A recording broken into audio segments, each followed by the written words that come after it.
मैं बहुत साधारण परिवार से हूँ और दादा ही हमारे 5 एकड़ जमीन। ये मैं भगवान का लीगल पार्टनर हूँ और उसके हिस्से को मैं आम जनमानस तक भेजने का प्रयास कर रहा हूँ। हर कोई चाहता है लीगल पार्टनर हो, उसका राज बता दो। मैं आने वाले 5 साल के अंदर 11,000 युवाओं को करोड़पति बनाने का काम करूंगा। भाई अंधेरा और चांदना एक कमरे में इकट्ठे नहीं रह सकते।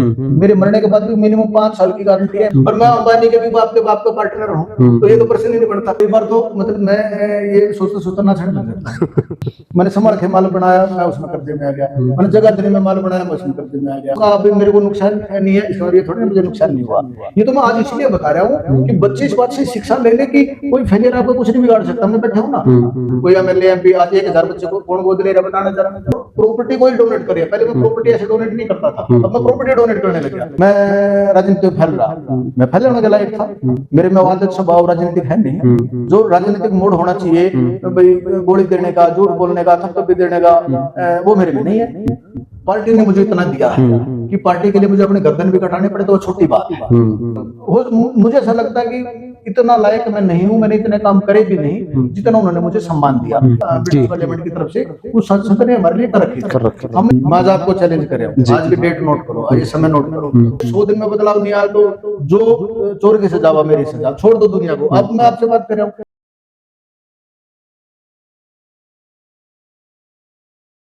नमस्कार, आप देख रहे हैं सिटी तहलका। मैं हूं आपके साथ जितेंद्र अहलावत। लगातार हम, वो चाहे राजनीति से संबंधित लोग हों, तमाम अलग अलग क्षेत्र से संबंधित लोग हों, आपको इंटरव्यू दिखाते हैं। तो हमारा प्रयास है कि हर वर्ग, हर फील्ड से आपको उन लोगों की आवाज आप तक पहुंचाई जाए जिनका एक अपना ओरा है और उनकी सफलता की क्या राज है, उन पर हम चर्चा करने के लिए तमाम लोगों से आपके साथ रूबरू कराते हैं। आज इसी कड़ी में एक ऐसे शख्स हमारे साथ हैं जिन्होंने इतना बड़ा दान देकर कहीं ना कहीं एक गिनीज बुक में एक रिकॉर्ड दर्ज किया है और उनको इवन भारत में ही नहीं, इंटरनेशनल स्तर पर भी इसको लेकर के सम्मानित किया गया। ऐसी तमाम पहलुओं पर चर्चा करेंगे और 7 करोड़ एक दिन में दान, इसके अलावा जगह जगह अन्य कई रूप में वो उनका दान जो है वो लगातार निरंतर जारी है। ऐसा पैसा कहां से आता है, इसको लेकर के सीआईडी भी जहां अचंभित है और अन्य जो लोग हैं इस बात से कहीं ना कहीं हैरान है कि आखिर ये हो कैसे रहा है। तो इन तमाम पहलुओं पर चर्चा करेंगे। हमारे साथ खास मेहमान हैं शशिकांत कौशिक जी, वो जो कि संभालका से हैं और वो लगातार 2 बार चुनाव भी जो है लड़ चुके हैं। इन तमाम पहलुओं पर भी चर्चा करेंगे। सबसे पहले उनके जीवन को लेकर उनसे सीधे बातचीत करते हैं। शशिकांत जी, बहुत बहुत स्वागत है सिटी तहलका में। मैं जितेंद्र भाई जी, आपको नमस्कार और सिटी तहलका देखने वाले सभी दर्शकों को मेरा नमस्कार। जी जी। मैं सिर्फ ये जानना चाहता हूँ कि आदमी किसी न किसी रूप में कहीं ना कहीं या पैसे का यूटिलाइज करता है और उस पे सेल्फ पे और अपने परिवार पर जो है उसको करते हैं। तो आपका जो जिस तरीके से पूरे हरियाणा ही नहीं, पूरे अन्य राज्यों में भी इस तरीके की चर्चाएं हैं शशिकांत कौशिक द्वारा एक दिन में 7 करोड़ रुपए दान कर देना, इसका पहले राज बताओ। लोग संशय में है कि पैसा कहां से आ रहा है, कहां जा रहा है, कैसे आता है, क्योंकि एकदम इतना पैसा तो किसी पर नहीं छुटता। शशिकांत जी, नहीं, आपने जितेंद्र भाई जो बात बोली, आपका प्रश्न है कि अपने परिवार के लिए करता है। जी जी। तो ये आपके मन भाव पे डिपेंड करता है कि आपका परिवार आप किसे मानते हैं। जी। बहुत सारे लोग अपने केवल बच्चों को, 1-2 बच्चे जो आजकल हैं, 1-2 बच्चों में सीमित होकर उसको अपना परिवार मान लेता है। जी। कुछ लोगों को मैंने देखा है कि जो चच्चे ताऊ के बेटे हैं, परिवार है, जिसको हम देसी भाषा में गांव में कुणबा बोलते हैं, कुणबे के बच्चों को अपना परिवार मान लेता है। एक आधा बड़े दिल का आदमी होता है, वो गांव को अपना परिवार मान लेता है। बिल्कुल। मेरा मानना ये है कि मेरे जो विजन, जो मकसद है, वो मेरे को देश के लेके मैं टारगेट करता हूँ, क्योंकि मैंने जीवन में इतने फेलियर्स को झेला है कि मैं इतने बड़े मन भाव से रहता हूँ कि मुझे अपना जीवन जो है, अपने जीवन में अपने धन का मैनेजर नहीं बनना। मैक्सिमम लोगों को आप देखोगे कि 100 में से 90 लोग जो है वो अपने धन के मालिक नहीं है, वो उसके मैनेजर हैं। वो मैनेज करते रहते हैं सारा जीवन, यहाँ से उठाओ वहां लगाओ। फिर उसको मैनेज करो, फिर उसको बढ़ाओ, फिर उसको मैनेज करो, इनकम टैक्स से मैनेज करो, जीएसटी से मैनेज करो, एक्साइज से मैनेज करो, अच्छी इन्वेस्टमेंट को लेकर मैनेज करो, उसको बढ़ाने को मैनेज करो, तो सारी उम्र मैनेजर बने रहते हैं। मेरा मानना है कि कुदरत ने, भगवान ने जो मुझे दिया है, मैं इसका मालिक हूँ। और मालिक हूं तो मैं केवल इतने छोटे मन भाव से नहीं रहता कि मैं अपने 2 बच्चों में सीमित होकर उनके लिए करूं। मेरे बच्चों के प्रति ड्यूटी है, प्राथमिकता है, और उनको सेफ हैंड में मैंने कर भी रखा है। और किसी बाप की कोई औकात भी नहीं है कि अपने बच्चों को सेफ कर दे। जितना भी एक मोरल ड्यूटी होती है एक पेरेंट्स की, वो मैं निभाने लग रहा हूँ। अक्सर सुनता हूँ आप 10% छोड़ करके 90% दान करना, 10%, तो ये क्या है, इसके पीछे की क्या बात देखो, है? मैं अलाउ जी आपको बड़ी मजेदार उदाहरण देकर जी समझाता हूँ। जी। मेरी क्या औकात है। मेरी माँ मास्टर नहीं थी, बाप मेरा मास्टर था, दादा मेरा पटवारी था। मैं बहुत साधारण परिवार से हूँ, और दादा ही हमारा 5 एकड़ जमीन थी, मतलब मेरे हिस्से में 1.5-2 एकड़ जमीन पूरी आती नहीं थी। तो बहुत साधारण व्यक्तित्व का मैं धनी हूँ। अंबानी जी ने, धीरू भाई अंबानी ने अपने बेटों को 1.25 लाख करोड़ रुपया गिफ्ट में दिया जी, जो उसको उत्तराधिकारी थे दोनों बच्चों को। 1.25 लाख करोड़ रुपया 20 साल भी नहीं चल पाया। 20 साल में एक बेटा उनका जो है वो बैंकक्रप्ट होके किराए के मकान तक आ गया। तो आदमी की औकात नहीं है कि वो अपने बच्चों के लिए पता नहीं क्या कर दे। ये गलतफहमी के शिकार मैं नहीं हूँ। इसीलिए मैं अपने बच्चों को बहुत लिमिटेड सुविधाएं और लिमिटेड प्रॉपर्टी देना चाहता हूँ, ताकि वो अपने, यदि उनमें काबिलियत होगी कमाने की, वो कमा तो 1 के 10 करेंगे। यदि और जीवन जो है ना, या तो अपग्रेड करेगा या डिग्रेड करेगा, तो न्यूट्रल नहीं होता कभी किसी का जीवन। आप एक बात समझ लो, या तो आपको आगे बढ़ोगे या पीछे बढ़ोगे, एक जगह नहीं रह सकते। कोई आज तक रहा नहीं, एक भी उदाहरण नहीं है। ठीक बात। तो यदि उनको बढ़ाना आ गया तो 1 का 10 करेंगे, यदि बढ़ाना नहीं आया तो घटाएंगे तो 10 का 1 करेंगे। मैं पाप का भागीदार क्यों बनूं? भाई मेरे तो घर परिवार के लोग, मेरे गांव के लोग, मेरे पड़ोसी, छत्तीस बिरादरी के लोग, मेरे हरियाणा के लोग, मैं जो बेस्ट कर सकता हूँ सबके लिए करूंगा ना। भाई मेरा परिवार आज हरियाणा है, मेरा परिवार आज मेरा गांव भी नहीं है, मेरा परिवार आज ब्राह्मण परिवार भी नहीं है। मैं तो छत्तीस बिरादरी का हूँ, पूरे हरियाणा का हूँ, और खूब बढ़िया करूंगा और खूब ज्यादा करूंगा। अच्छा, ये मेरा मकसद है। इस मकसद के पीछे जिस तरीके से पहले बताया जा रहा था, पहले आप चुनावी राजनीति में भी लगातार सक्रिय रहे, 2 बार इलेक्शन भी लड़े, अच्छे मजबूती से चुनाव लड़ा आपने। तो लोग कहते थे भाई ये राजनीति में आने के लिए अक्सर नेताओं का ये रहता है कि दान करते हैं और चीज करते हैं। तो आप सीमित दायरे में उस समय लोगों की नजर में ऐसे लग रहे थे। अब सोनीपत हो, संभालखा हो, अच्छा इवन मैंने देखा कि आपने करनाल लोकसभा क्षेत्र में भी लगातार जो है अलग अलग सेवाएं दी है, वो चाहे कूलर की हो, एसी की हो। तो ये अब क्या लग रहा है कि उस राजनीति से ऊपर उठ करके बात चल रही है, या इसके पीछे कुछ और प्रोपेगेंडा चल रहा है? मैं कहता हूं कि मेरे से, मैंने पिछले दिनों में, आप हरिद्वार जाओ जी, हमने एक दिन में 25 लाख का सामान करीब हरिद्वार भिजवाया जी। वहां पे करीब 1250 बच्चे हैं जो गुरुकुल में बच्चे हैं, उनके लिए हमने जो व्यवस्थाएं हमने करनी चाहिए थी, और इसमें जो गरीब धर्मशालाएं हैं वहाँ कूलर, वाटर कूलर, एसी की व्यवस्था करी। इस तरीके से अब ऐसा कोई मनोभाव नहीं रहता कि मुझे एमएलए बनना है, मुझे एमपी बनना है, मुझे ये बनना है। मैं पाने की और लेने के साथ में हूं नहीं। वैसे तो 1 जनवरी 20 को मैंने पब्लिकली अनाउंस किया था कि मैं आज के बाद राजनीतिक भाव से नहीं जीऊंगा, मुझे कुछ नहीं चाहिए, मुझे कुछ नहीं बनना। भगवान ने जो मुझे दे दिया मैं इसका थैंकफुल रहूंगा और थैंक यू करने के लिए काम कर रहा हूँ। लेकिन लगभग लोग ऐसा नहीं करते, इसलिए लोगों ने मुझे स्वीकार नहीं किया। सबको लगा कि ये राजनीतिक इसको बीमारी है, इसलिए जैसे लोग खर्चा करते हैं वो कर रहा है। लेकिन जिस दिन टिकट कटी उस दिन मेरे बच्चों के नाम जो 25 लाख की एफडी थी जो मेरे फादर ने रिटायरमेंट पे दी थी, वो 1 घंटे में बांट के आ गए थे। मेरा मनोभाव, और उसके बाद अभी तो 1 साल भी नहीं हुआ है, 1 साल में हमने कितना बड़ा अमाउंट कैसे लगाया है। वैसे तो मैं आपको बता दूं, मैं हर चैनल पे बोल भी चुका हूँ, ये मैं भगवान का लीगल पार्टनर हूँ। मैं अपना 100 रुपया दान नहीं कर रहा। मैं ना ये क्रेडिट मांगता, ना मैं इस बात के लिए कोई सम्मान मांगता, ना मैं इस बात के लिए कोई बहुत ज्यादा मुझे कुछ चाहिए। ये मैं लीगल भगवान का पार्टनर हूँ, और उसके हिस्से को मैं आम जनमानस तक भेजने का प्रयास कर रहा हूँ। इसके अलावा इसकी कोई असलियत नहीं है। हर कोई चाहता है लीगल पार्टनर हो, उसका राज बता दो। आप चाहते हैं ना, जिस तरह आप कह रहे हैं कि मैं सुनता हूँ अक्सर कि आपका जो कनेक्शन है, मेरे को जो कहते हैं मैं आगे कर देता हूँ, और ये चीजें आखिरी इच्छा क्या होती है आदमी, भगवान और चीजें, सब चीजें संपर्क हो जाए और चीजें सारा काम ठीक हो। तो ये जब आपको इस उम्र में मिल रहा है और आपके पीछे आ रहा है, आप सीआईडी में लगी हुई है, इतना दान तो आज तक पूरे देश में किसी ने नहीं करा एकदम से, तो ये हर किसी की इच्छा है। आप बता दो फिर। ये मैं बताने लग रहा हूँ। आप आज से शुरुआत करो जी। मैं 100 से ज्यादा लोगों को ऐसे युवाओं को भी करोड़पति बनाने की आपने एक वो मुहिम चलाई है, वो क्या है उसके भी बारे में? मेरा प्रयास ही है अलावत जी, मैं आने वाले 5 साल के अंदर 11,000 युवाओं को करोड़पति बनाने का काम करूंगा। अब किसको बनना है उसको मेरी बात माननी पड़ेगी।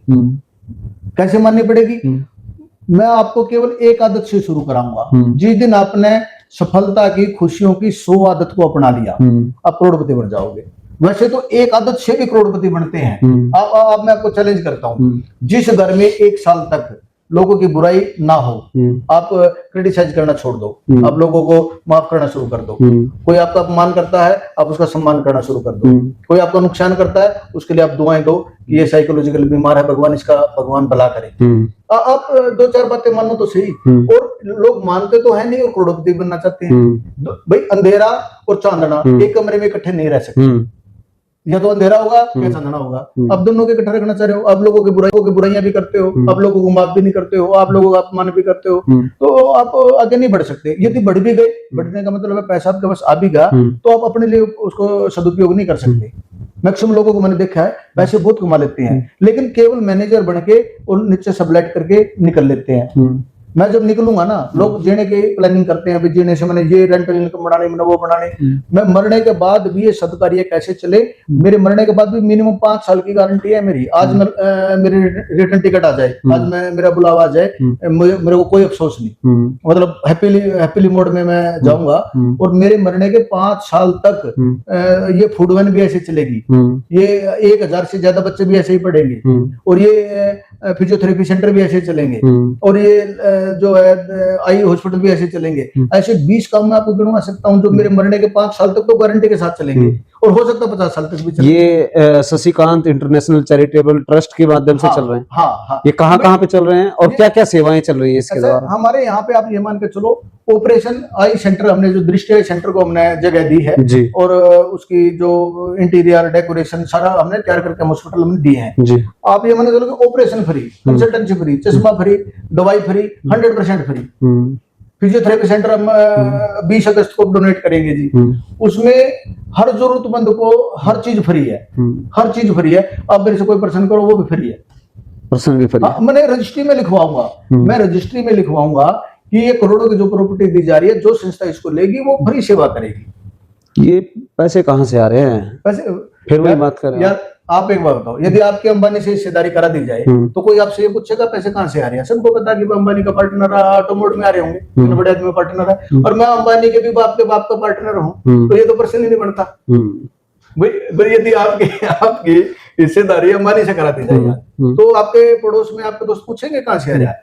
जब अंबानी का नाम आ गया तो लोग स्वाभाविक तौर पे मान लेंगे कि भाई अंबानी का पार्टनर, इसके पास तो पैसे की दिक्कत हो ही नहीं सकती। अरे मतलब भगवान का पार्टनर, जिसने अंबानी जैसे हजारों लोगों को पैदा किया है, छोटे बड़े लोगों को, मैं तो उनका पार्टनर हूँ, तो मेरे से तो ये प्रश्न बनता ही नहीं है। शशिकांत जी, दिनचर्या कैसी रहती है सुबह से शाम तक की? किस तरीके से आप जीवन को व्यतीत करते हैं? बहुत हेल्दी जी, बहुत हेल्दी। मेरी दिनचर्या, जब मैं सवेरे उठता हूँ तो भगवान को ढेर सारा धन्यवाद करता हूँ कि एक दिन और मौका दे दिया कुछ अच्छा करने का। मैं जीवन को इतना सहज लेता हूँ कि लोगों को मुस्कुराने के लिए, हंसने के लिए और मोटिवेट होने के लिए पता नहीं क्या क्या चाहिए। मैं इस बात के लिए बहुत खुश हो जाता हूँ, एक दिन और मिल गया भाई, आज कुछ अच्छा करूंगा, आज खूब खुश रहूंगा, लोगों को खुश रखूंगा, लोगों को खुशियां दूंगा, लोगों को मुस्कुराने का मौका दूंगा, लोगों को सपोर्ट करने का काम करूंगा। मैं इस उत्साह के साथ उठता हूँ, ये अच्छी बात है। जब मैं 10 मिनट इस भाव में लगाता हूँ तो उसके 10 मिनट बाद फिर मैं भगवान का थैंकफुल करता हूँ। इतनी अच्छी बीवी दी, इतनी अच्छी माँ दी, इतनी अच्छी बहनें दी, मेरे इतने अच्छे जिज्जा, इतने अच्छे साड़े, इतने अच्छे दोस्त, इतने अच्छे पड़ोसी, इतना अच्छा यो हरियाणा, इतना अच्छा यो सोनीपत, खूब एंजॉय करता हूँ और मुस्कुराता रहता हूँ। कई बार तो मतलब मैं ये सोचता नाचने लग जाता हूँ और जब मैं नाचने लग जाता हूँ और घर वाले को देखते हैं तो सोचते हैं कि इसको क्या हो गया। लेकिन इस मोड में जब आप आओगे तो ये एक प्रोसेस है। ये आज मैंने बोल दिया आपको और आप सोचोगे आज अलग हो जाए, मैंने इस प्रोसेस को 20 सालों से बना रहा हूँ मैं। 5-7 साल से मतलब लगे लोगों को कि यार ये क्या है, नहीं तो पहले प्रोसेस है। जब मैंने शुरू किया तो लोगों ने मेरा मजाक किया, मजाक उड़ाते थे कि ये पागल है। जब लगा कि मजाक उड़ाने से काम नहीं चले, उन्होंने विरोध भी किया। क्रिटिसाइज किया, आज स्वीकार भी कर रहे हैं। उन्हें नहीं, देखो जो लोग आपका अपमान करते हैं एक प्रोसेस के बाद 1, 2, 5, 7, 10 साल के बाद सम्मान भी वही करते हैं। ये प्रोसेस है। देखो आज मैं यदि कुछ अच्छा कर रहा हूँ तो मेरे पड़ोसी मेरी तारीफ कर रहे हैं, वो लंदन से आकर मेरी तारीफ नहीं करेगा, तो अमेरिका तक यहाँ तारीफ नहीं करेगा। पहले आपका अपमान होगा, आपका विरोध भी होगा, आपका मजाक भी होगा, और वही लोग फिर ताड़ियां बजाएंगे, वही लोग फिर आपको एक्सेप्ट करेंगे। तो अब सवाल मेरा वही है अभी तक। जी बोलिए। दिनचर्या कैसी रहती है आम?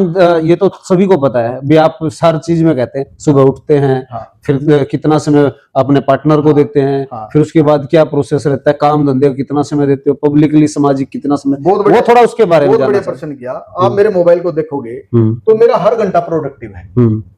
हर घंटे में कुछ प्रोडक्शन, कुछ क्रिएटिविटी, कुछ अच्छा हर घंटे में करता हूँ। कोई घंटा अपने जीवन का बिना प्रोडक्टिविटी के, बिना क्रिएटिविटी के मैं नहीं जीता।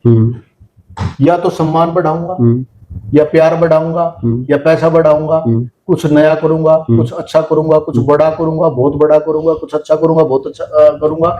इस मकसद से और इस कार्यशैली में मैं जी रहा हूं। सवाल फिर मेरा वही खड़ा है, क्या सुबह उठते हैं, ये चीज ठीक है, ये दिख रही है लोगों को, इंटरव्यू में भी आप बोल रहे हैं, आपकी दिनचर्या सुबह उठते हो, राम को कितना आप समय देते हो, फिर खान पान के बाद क्या रहता है, जिस तरीके से, मेरा सवाल ये है व्यापारिक तौर पे पैसे को लेकर के भी, और दिनचर्या कैसी रहती है आपकी सुबह? मैंने बताया ना, मैं मतलब उठने के बाद आप घर में समय दिया, परिवार को समय दिया, फिर आपने समाज को समय दिया, किस तरीके से प्रक्रिया रहती है? वो तो आदमी 10-12 घंटे रहते हैं। सूत्र से मैं बताता हूँ जी जी। 9 बजे से पहले जी और रात के 9 बजे के बाद मैं अपने लिए जीता हूँ, ताकि इतना रिचार्ज मुझे होना पड़ता है कि सवेरे 9 से रात के 9 बजे तक 12 घंटे एनर्जी बनी रहे, काम करता रहूं। मतलब कोई थकावट ना हो, कोई मन खराब ना हो, बड़े मन से काम कर पाऊं, अच्छा कर पाऊं, देश निर्माण में मेरा सहयोग हो, समाज निर्माण में मेरा सहयोग हो, हरियाणा निर्माण में मेरा सहयोग हो, परिवार निर्माण में मेरा सहयोग हो, दोस्त निर्माण में मेरा सहयोग हो। इसके लिए मैं सवेरे 9 बजे से पहले प्लानिंग कर लेता हूँ। ठीक है। मैं बसाने का काम करता हूँ। बसाने का मतलब है मैं बेसिकली डेवलपर हूँ। मैं डेवलपर होने के नाते बहुत अच्छी कंस्ट्रक्शन करता हूँ, और मेरी कॉलोनियां आप कभी भी देखोगे, मेरा हर इन्वेस्टर मेरे से 100% संतुष्ट है। तो मेरे को व्यापार के लिए भी अपनी तैयारी करनी पड़ती है, भाई उसकी मार्केटिंग कैसी होगी, उसकी सेल कैसी होगी, उसकी परचेज कैसी होगी, व्यापारिक तौर पे भी आपको प्लानिंग करनी पड़ती है, जीवन को लेकर दोस्तों के प्रति भी आपको प्लानिंग करनी होती है, आपके परिवार निर्माण के लिए भी आपको प्लानिंग करनी होती है। और इतना हेल्दी दिन रहता है, इतना हेल्दी कि फालतू की बात करने का, वेस्टेज ऑफ टाइम करने का मेरे पास घंटा छोड़ो 1 मिनट भी नहीं है। अच्छा अलावत जी, बिल्कुल। अक्सर सक्सेस को बहुत देखते हैं, मतलब एक आईना होता है। अब शशिकांत 7 करोड़ भी वो कर रहा है, और चीज भी लगातार अलग अलग चैरिटेबल ट्रस्ट के माध्यम से अलग अलग सेवाएं भी दे रहा है लोगों को। उसके पीछे मेहनत, उसके पीछे फेलियर भी बहुत होता है। तो किस तरीके से उठते हैं आप, और चीजें, तो ऐसे उन चीजों को भी आप एक बार कैमरे के सामने रखना चाहेंगे कि पहले कभी ऐसा भी हुआ कि बहुत ज्यादा झटके लगे आपको, फेलियर्स भी हुए? अलावत जी, मेरे से बड़ा फेलियर आदमी आपको धरती पे नहीं मिलेगा। पहली बात तो इसमें, मैंने 95 में अपना काम शुरू किया जी। 95 में काम शुरू किया तो 98 के लास्ट में या 99 में जी। मैं 25 लाख के कर्जे में आ गया। मैंने फिर 3-4 साल मेहनत करी। मैंने असंध साइड में कॉलेज बनाए, वहाँ प्रॉपर्टी का काम किया, एग्रीकल्चर लैंड हमने ली। मैं वहां करोड़ों के कर्जे में आ गया। फिर मैं देहरादून साइड में प्रॉपर्टी का काम किसी दोस्त के साथ जाके करने लगा। मैं वहां फिर करोड़ों के कर्जे में आ गया। मतलब उसके बाद मैंने सोनीपत में माल बनाया, मैं उसमें कर्जे में आ गया। मैंने हैंडलूम की चैन बनाई, मैं उसमें कर्जे में आ गया। मैंने आरडीएक्स जिम की चैन बनाई, मैं उसमें कर्जे में आ गया। भाई मैंने वैल्यू बाजार, मतलब बिग बाजार के पैटर्न पे वैल्यू बाजार की चेन बनाई, मैं उसमें कर्जे में आ गया। मैंने समर के माल बनाया, मैं उसमें कर्जे में आ गया। मैंने जगह धनी में माल बनाया, मैं उसमें कर्जे में आ गया। मैंने टावर बनाए कुंडली में, उसमें कर्जे में आ गया। फिर 14 का इलेक्शन लड़ा, मैं उसमें कर्जे में आ गया। फिर मैंने 19 का इलेक्शन लड़ा, मैं उसमें कर्जे में आ गया। मतलब और भी बहुत सारे है जो बिग फेलियर है, जो 5-10 करोड़ का एक फेलियर है। ऐसे इतने फेलियर है ये जीवन में, रुके नहीं फिर, लेकिन रुकने का नाम नहीं है। मतलब मैंने अपने दिमाग को नहीं हिलने दिया। पैसे Focus से रखा और फेलियर से दिल लगी नहीं करी। मुझे अपॉर्चुनिटी तलाश करता रहा, इसमें फेल हुआ इससे बड़ा करता हूँ, फिर फेल हुआ फिर उससे बड़ा करता हूँ, फिर फेल हुआ फिर उससे बड़ा करता हूँ। तो 2 झटके लगने के बाद आदमी घर बैठ जाता है। नहीं यार, ये तो 20 झटके लग लिए, 20 झटके लग लिए। अमूमन देखते हैं हम, जैसे भी हमें सामाजिक तौर पर रहते हैं, बातचीत होती है जी, तो ऐसा अक्सर होता है। तो उन लोगों को क्या कहेंगे जो मतलब झटका लगने के बाद बैठ जाते हैं? अलाउ जी एक बात समझ लो, जिस बच्चे ने फेलियर को दिल लगी करके रोना पिटना शुरू कर दिया, उसके जीवन में रोने पिटने के अलावा आएगा कुछ नहीं। और जिस फेलियर में अपॉर्चुनिटी ढूंढ ली, किसका मतलब भगवान ये फेलियर इसलिए दिया कि इससे बड़ा कुछ देना चाह रहा है, और अगले दिन ही उस पे काम शुरू एफर्ट शुरू कर दे, पहले से ज्यादा एफर्ट शुरू कर दे, पहले से ज्यादा ताकतवर बन जाए, अपने कर्जे को, अपने अपमान को, अपने फेलियर को अपने जबान पे ना ले आए। समस्या क्या होती है, हम अपने फेलियर को, अपनी परेशानी को फोन कर करके बताते हैं, रिश्तेदारों को, दोस्तों को, परिवार को, पेरेंट्स को फोन कर करके बताते हैं। वो लोग भी तंग हो जाते हैं उस समय, फिर मेरे रोज का काम। जब हम स्वस्थ होते हैं, आज मेले में सारा दिन हट गया, मैं किसी को फोन करके नहीं बता रहा, सारा दिन मैं मुझे मेरा मैंने सारा शहर मजे में रहता है, कोई किसी को फोन नहीं करे, मैं मजे में हूँ। और बड़ी सी एक समस्या है, 4 फोन कर देते हैं। अपने फेलियर, परेशानी, पीड़ा, नुकसान को आप जुबान पे ना लाओ, दुनिया कोई ताकत नहीं 1 साल में आप करोड़पति ना बनो। ये छोटी सी बात बता रहा हूँ। और करोड़पति बनने का पहला नियम है, समस्या क्या है, परेशानी आई नहीं, फोन पे बोलना शुरू किया नहीं, कोई पूछ ले मैं बीमार हूं, मेरे याद नहीं 30 साल में मैंने किसी को बोला मैं बीमार नहीं, ऐसा थोड़ी नहीं मेरे साथ बीमारी नहीं है। मैंने किसी को कहा अभी मेरे को नुकसान नहीं है, इसका मतलब ये थोड़ी ना मुझे नुकसान नहीं हुआ। ये तो मैं आज इसलिए बता रहा हूँ कि बच्चे इस बात से शिक्षा ले ले कि कोई फेलियर आपका कुछ नहीं बिगाड़ सकता। मैं बैठा हूँ ना, बड़ा उदाहरण है। 2014 में सुषमा स्वराज जी ने मुझे टिकट दी थी, और वो मेरी सगी बड़ी बहन की तरह थी। उसने संभाल खा के कहा कि शशिकांत को तुम नहीं जानते, मेरा छोटा भाई है, मेरे पे भरोसा करो, ये बहुत बड़ा आदमी बनेगा, उसको बहुत आगे जाना है। लेकिन लोगों ने नहीं उसकी बात मानी। 2019 में अमित शाह जी ने खुद आगे कहा शशिकांत मैं बाप लिया के बैठा हूँ, बिल्कुल समझ लो भाई ये कितना क्रिएटिव आदमी है। लोगों के समझ में नहीं आई, मैं भी नहीं रुका, मैं कहाँ रुका। मैंने पहले एमएलए एमपी से बड़े विजन रख दिया ना। कोई एमएलए एमपी आज 1000 बच्चे को कौन गोद ले रहा बताना चाह रहा भाई, 500 बच्चे हमारे संभाल के, मैं अब 500 बच्चे का स्टेबिलिटी बना के और प्रॉपर्टी को ही डोनेट करिए। पहले मैं प्रॉपर्टी ऐसे डोनेट नहीं करता था, अब मैं प्रॉपर्टी डोनेट करने लग गया। हमने पिछले दिनों में ब्राह्मण समाज को 1.25 करोड़ की जमीन 721 गज जगह हमने डोनेट करी है जी। हमने ओम शांति वाला को 150 गज का प्लॉट जो है वो डोनेट किया है जी। तो मेरा मानना क्या है, जब भी फेलियर आएगा उससे बड़ा मकसद चुन लो आप। फेलियर तो आएंगे, फेलियर आएंगे, मकसद चुनो आप। और यदि फेलियर नहीं आते हैं आप रमलू बन जाएंगे, पता ही नहीं चलेगा आपको आप सही दिशा में जा रहे हैं कि नहीं। आप जानता हूं आप देसी हो मेरी की तरह। बिल्कुल बिल्कुल। ऐसा मैं पेरेंट्स को ये कहना चाहूंगा, बच्चों को फेलियर से मत बचाओ। बच्चों को फेलियर से बचाओगे बच्चे रमरू बन जाएंगे। वो गांव में कह दे रहा ठोकर लग के सिखाया रहे हैं भाई। देखो जितेंद्र भाई, मेरा ऐसा मानना ज्ञान सबको बहुत ज्यादा है, लेकिन लोग लागू नहीं कर पा रहे हैं। कोई बात चलेगी ज्ञान की, अगला आदमी इतना ज्ञान बोल देता है, मैं तो चुप हो जाता हूँ। ज्ञान तो सबको है, अपने ऊपर लागू नहीं करते लोग, दूसरे के लिए बोलते रहते हैं। मैं ये वायदा करता हूँ जी, या तो मुझे ज्ञान नहीं या मैं लागू कर रहा हूँ। मेरा एक भी ज्ञान ऐसे नहीं जो मैं बोलता हूँ मेरे जीवन में लागू ना हो। मैं चैलेंज कर रहा हूँ आपको जी। मैं बोलता हूँ कि अपमान का बदला अपमान से नहीं लिया जा सकता। मेरा अपमान करोगे मैं आपका सम्मान करूंगा। मेरा स्वभाव सम्मान करने का, आपका स्वभाव अपमान करने का मुझे क्या फर्क पड़ता है। पॉजिटिविटी इन्वायरमेंट में रहना है, सबको पता है इस बात का। इस बात को सबको पता, किसी से बात करे देख लो भाई, मैं तो बहुत पॉजिटिव हूँ। अभी पॉजिटिव है तो जहां तुझे होना चाहिए वहां क्यों नहीं है। सबको भगवान ने करोड़पति बना के भेजे रखा है, लेकिन गलत आदतों किताब नहीं पा रही हो, गलत स्वभाव नहीं मैं बताने लग रहा हूँ ना जी। आप भगवान करोड़पति बनाना चाहता है, आप अपमान के बदले लोगों का अपमान कर रहे हो, तो भगवान वापसी ले लेगा। जो सब अपमान के बदले सम्मान करता है उसके पास भेज देगा। तराजू तगड़ी बाट तो तैयार है ना ऊपर वाले के जी। आप जिस काबिल हो भगवान आपको वहीं लाके छोड़ देगा। एक बात समझ लो आप, तो किसी के साथ भी अन्याय नहीं होता। लगभग लोगों को आपने सुना होगा, लगभग लोग बोलते हैं कि यार मैं काबिल बहुत हूँ लेकिन इतना धन नहीं है मेरे पास। मैं काबिल, जैसे मैं स्वीकार करता हूँ मैं राजनीति फैल रहा, मैं फैलने के लायक था, मेरे में आदत स्वभाव राजनीतिक है नहीं। जो राजनीतिक मोड़ होना चाहिए भाई, गोली देने का, झूठ बोलने का, थपथपी देने का, वो मेरे में नहीं है। मैं स्वीकार करता हूँ, मैंने इसलिए छोड़ दिया। भगवान ने मेरे को राजनीति के लिए नहीं बनाया। लेकिन लोग जो बोलते हैं ना कि मैं काबिल बहुत हूं लेकिन पैसा नहीं है, ये बिल्कुल गलत बोलते हैं। भगवान उसको उतना ही देता है जितने वो काबिल होता है। शशिकांत ने कहा कि राजनीति को छोड़ दिया, मैं उसके काबिल नहीं हूँ। हाँ, स्वीकार करता हूँ। तो राजनीति में मन है या नहीं है? ना ना ना ना ना ना, मेरे को राजनीति के लायक कोई लेके आए तो फिर भी मतलब जब कहे पार्टी कहे आप किसी से संबंधित आप छोटे भाई एक बात समझो, पार्टी ने मुझे इतना दिया है कि पार्टी के लिए मुझे अपने गर्दन भी कटाने पड़े तो वो छोटी बात है। जैसे देश के लिए सैनिक शहीद होके सम्मान मिलता है, मेरी पार्टी के लिए मुझे गर्दन कटाने पे तो मेरे सम्मान की बात है। मुझे पार्टी कुछ बोलेगी तो मेरा ड्यूटी है, मेरा धर्म है वो पार्टी की बात मानने का।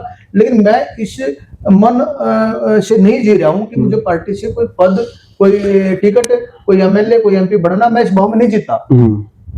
तो शशिकांत कौशिक का मैं एक वीडियो देख पा रहा था, नेशनल, राष्ट्रीय नहीं अंतरराष्ट्रीय स्तर पर भी आपको सम्मानित किया गया है, वो क्या था? थोड़ा एक बार दर्शकों को जानने की कोशिश करें। हमारे देश से, इंडिया से एक उसका नाम है क्या, उसके फादर के नाम से उनकी ट्रस्ट है, वो 5 बार के वहाँ सांसद है। जी। तो उनका मन मोड़ क्या रहता है, जैसे मैं भी अपने गांव वालों को बहुत प्यार करता हूँ, बहुत पसंद करता हूँ, मेरे गांव वालों को मैं बुला के बहुत सम्मान करता हूँ जी, मुझे अच्छा लगता है। वो सांसद भी क्या करता है, यहाँ इंडिया के हर साल 10, 12, 15 लोगों को बुलाता है जो सामाजिक कार्य करते हैं, निस्वार्थ भाव से जो काम करते हैं जी। उनको ब्रिटिश पार्लियामेंट में उनको डिनर कराता है और उनको सम्मानित कराता है। अच्छा, पार्लियामेंट की बात थी, ब्रिटिश पार्लियामेंट के अंदर, ब्रिटिश पार्लियामेंट हॉल में जी। तो मतलब मुझे ऐसा लगता है कि इतना लायक मैं नहीं हूं, मैंने इतने काम करे भी नहीं जितना उन्होंने मुझे सम्मान दिया। लेकिन मेरे पास उनका लेटर आया, उनका वीजा आया, 2 दिन मैं उनके अकोमोडेशन में रहा, मतलब उनके खर्चे पे उन्होंने रहने खाने की व्यवस्था ब्रिटिश पार्लियामेंट की तरफ से उस संसद ने हमारे लिए कर रखी थी। हम इंडिया से करीब 12-15 लोग के आसपास थे जो सामाजिक कार्य करते हैं, हम सबको उन्होंने सम्मानित किया।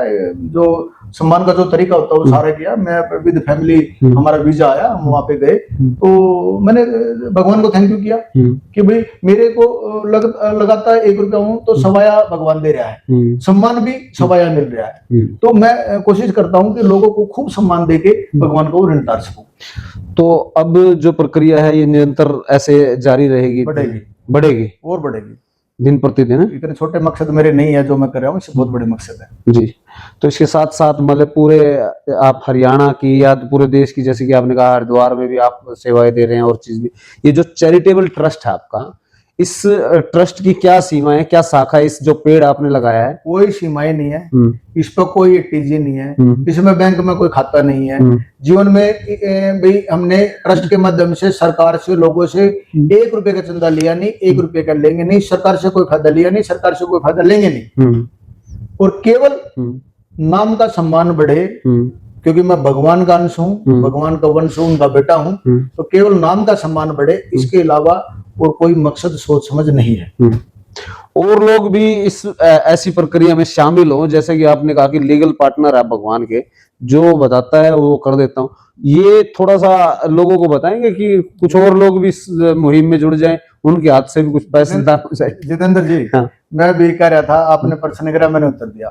ये सब लोग अपना ज्ञान दूसरे के ऊपर लागू करना चाह रहे। मैं आज आपको चैलेंज कर रहा हूँ, आज की डेट नोट करो, आज समय नोट करो, आपको मैं गाइड करता हूँ, आप भगवान का पार्टनर बन जाओ। आज से जीवन में बदलाव ना आए, 100 दिन में बदलाव नहीं आया तो जो चोर की सजा हुआ मेरी सजा, छोड़ दो दुनिया को। अब मैं आपसे बात कर रहा हूँ, लेकिन लोग प्रैक्टिकल नहीं कर पाते हैं, पैसे को इतना मोह करते हैं, इतना प्यार करते हैं कि फेर नहीं रह पाते हैं। 2 चीजें शब्दों पे हैं लेकिन इम्प्लीमेंट नहीं है।